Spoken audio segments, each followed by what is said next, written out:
I've operated some big stuff in my time of mining.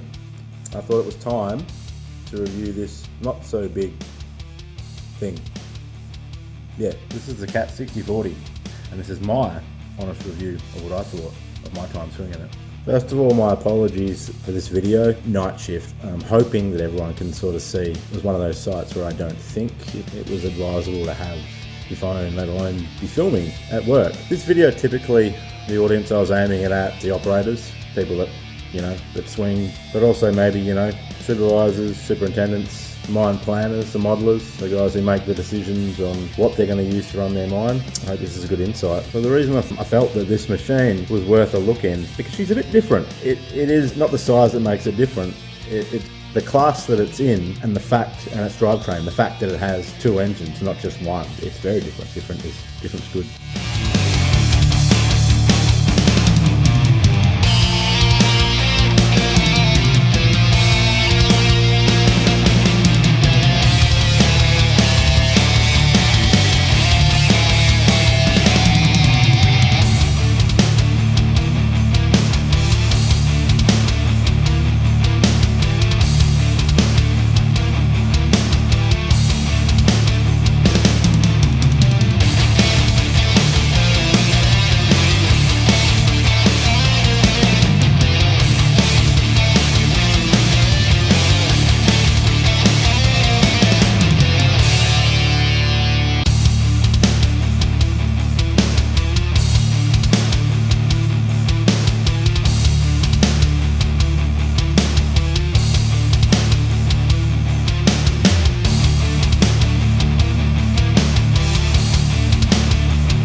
Okay, the cab. What can I say about the cab except that it should be the benchmark of all production diggers. There's nothing else like it. Your field of vision is incredible. You've almost got a 360-degree field of view, which you don't need, obviously. A seasoned operator, all you really need is in front of you, your surroundings, etc. But it's a good thing. I don't feel that it necessarily inspire bad habits as far as a training point of view goes, but it's never bad being able to see what's going on. You got your Christmas tree to your right hand side there, which has got everything from your stereo, your ignition, your throttle on and off, all your settings, your VIMs, your case, GPS, and they've still got those old school style Terex/O&K dials there you can see, which it's all within arm's reach, which is ideal. But it's out of the way, it's in a place where you're really not spending a lot of your time looking, It's sort of buried behind that A-pillar on your right-hand side, which, okay, every now and again you might want to stick your head forwards and check out that offside track, but essentially it's not where you're spending a lot of your time, so they've utilised that space really well. How does the machine feel? The only way I can really accurately describe how it feels is with a comparison, and the only other machine in its class that I can really compare it to would be the Liebherr 9400. It's very alike in a lot of ways. It's got the breakout, it's got the agility. Most diggers around this size, yeah, they'll tram up a lot of things.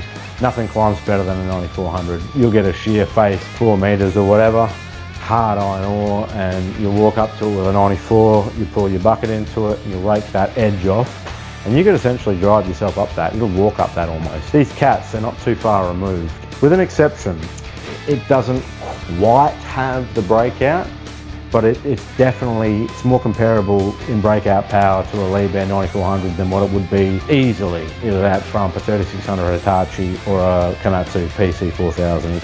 Slew, it's got the agility, definitely closely again related to a 9400, but not to the point where it gets away from you. Again, I'll reference the 9400s. As much as I like them, they're a machine that you've really got to spend a lot of time on to really be to get accumulated with one. 6040, you get into it and it's confidence inspiring to a point where you think you're better than what you really are just because the manufacturer's done such a good job at the way they set them up. It does have an external slew brake pedal, but like Komatsu, it's to the point where you don't really need to use it. It's not going to run away from you to the point like a 9400 would. Obviously all diggers, their optimal operating range as far as slew and everything else goes is on flat ground, flat level ground, but this thing, it almost feels like in comparison to a 50 tonner where you can sit them on uneven ground and work the slew. It's not great for them. I'm not condoning that at all by any means, but it's doable when necessary. As I mentioned earlier, the breakout power is comparable to a Liebherr, but without the delay. The Caterpillar is a little bit more responsive, and also in terms of implement response. A good example, especially with a 9400, you'd be booming down, coming out of a truck, booming down, full speed, quick as you can, like you normally would. And typically with a Liebherr, you want to get off the boom down function a second or so before you're actually destined to hit that bucket on the ground, because if you don't, they typically will drive that bucket into the ground and lift the front of the machine up without your hands even having been on the controls. The 6040 essentially is a lot more like a Hitachi or a PC4000 in that aspect, in which it pretty much reacts when you want it to, when you tell it to, which is a really, really good thing. It's confidence inspiring. Again, it's great, just the usability. Now this thing's got a 22 cubic meter bucket on it. It's what's the manufacturer has specified for it, which works best, in which case I have no discrepancy. Like, this thing peels, In one of the clips here you'll see sparks coming off the bucket. Like, this is abrasive material, like it's tight. And the only thing that's going to hold this machine up is if I hit a bit of oversize in excess of the weight that it was actually designed to really rake in. 70, 80 ton rock, it's going to keep going through it. But I really feel that this thing could do with a slightly bigger bucket. I'm not an engineer to the point where I could actually recommend a specified size, but I do know that just out of experience, this thing is capable and could quite happily function with slightly bigger bucket that would enable you to move 50 ton per pass. In saying that, I'm not sure structurally how the rest of the machine would handle it with bucket sizing specifications. Obviously they've picked this 22 cuber for a reason. It moves it, it peels, it's productive with it. So many other machines I've been on, they've not decided to go bigger due to warranty purposes. Take for instance Latorno loaders, L2350s in particular. Most of the buckets they come standard with, you can load those right up and they'll pick up well over 100 ton, but in doing that, you essentially open yourself up for structural cracks, like on the boom, on the front of the A-frame, that sort of thing. It comes down to a warranty standpoint, you know what I mean? So it's not always bigger is better with earth moving.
Okay, so I want to finish up with one last little feature that again sets this machine apart from the competition, and literally all it is one little button on the right hand side, on the front of the right hand side joystick. All it does when pressed in and held is allow more hydraulic pressure to your lift rams. So the scenario would be for any normal day at work, you're walking your digger from a service back onto the bench, you're going to put your bucket on the ground, boom down, the front of the track's up to walk on. Now with these cats, unless you press this button, it won't do that. It's almost like it's got a bypass valve in the hydraulics where it bypasses the oil. You can boom down as long as you want with your bucket on the ground, trying to pick that front of that machine up, pick those tracks up, and it won't do it unless you press and hold in this little button. I know you're thinking now probably that sounds like a pain in the ass. Sounds like more of a hindrance than a good thing. It's totally different to any other manufacturer. You don't have to do it in a Hitachi or a Liebherr or a Komatsu. But I'll just say though,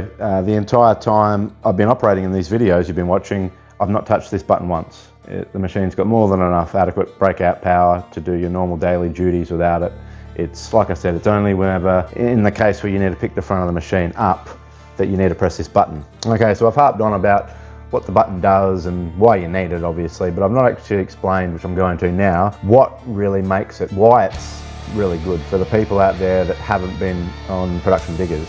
Now picture a scenario, I have fond memories, and I'll say this sarcastically, being on Hitachi diggers, 3600s, 5600s, and everyone's encountered them, really tight batters, you know, final walls, where you could be raking them, and we're talking about the kind of type where you'd be raking down and sometimes all it takes is only literally one tooth to catch and hang up, and you're booming down, sticking in, trying to rake that wall, and it catches on a rock or something hard, and it all of a sudden you've picked the front of the machine up. The tracks are now, you know, a good couple of meters off the ground. The scenario is always different. One or two scenarios is going to happen. If you're lucky, it'll hold up with the weight of the machine, and you'll stop what you're doing, and you've got a moment to think, rightio, I'll boom up and slowly release the machine down. The other scenario, and this is the one that really happens more frequently, is it all happens too quickly for you to realise what's going on. You've caught that rock, machine's off the ground, you're booming down, and all of a sudden the rock's just decided to let go. Sends you crashing down. Not comfortable, not good for you, not good for the machine.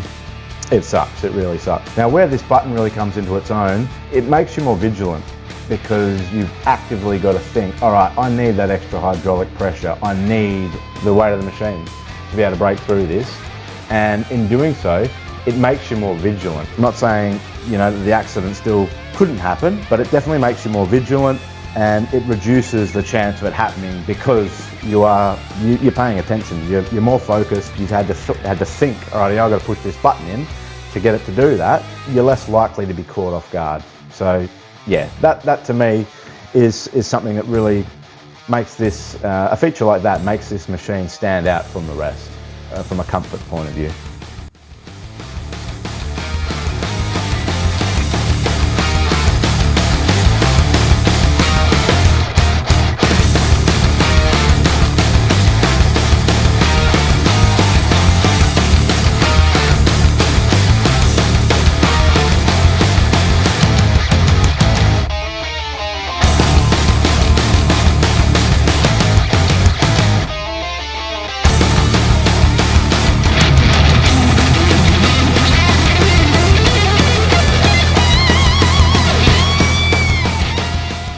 Rightio, about to wrap up. I will say there's one negative, one thing I don't really like about it, and that is the lack of adjustability in the armrest, the joysticks, which is something from an operator's perspective really important. It can't be just one size fits all. I don't know whether it's something they've addressed in later models. Obviously this one's pretty old, but this setup looks pretty much identical to what you'd see in a Komatsu, which leads me to believe that it's a sort of a universal part, which sort of cheapens it, in my opinion. That being said, in the 350 to 450 ton class, they've all got their good points, obviously, but in the tough stuff, I definitely think this thing shines. In the harder, you know, say for instance, manganese or lithium, this would be my pick. This is the sort of machine you could put it in anything and it's going to do well. I'm not biased to any of the makes, but yeah, back on the 60/40, it goes the best in my opinion. in the rough stuff for sure, that'd be my pick. If you enjoyed the video, do the regular YouTube jazz and like, subscribe, whatever, because there's going to be a lot more content. I'm going to try and take the channel a little bit more seriously with reviews and tutorials, all that sort of stuff, with all the different bits of equipment I've operated over the years and the collaboration of footage that I've sort of acquired over that time as well. So yeah, stay tuned, there'll be a lot more. Any suggestions or any questions, you guys know about the comments, all that sort of thing. And yeah, hope you enjoyed it.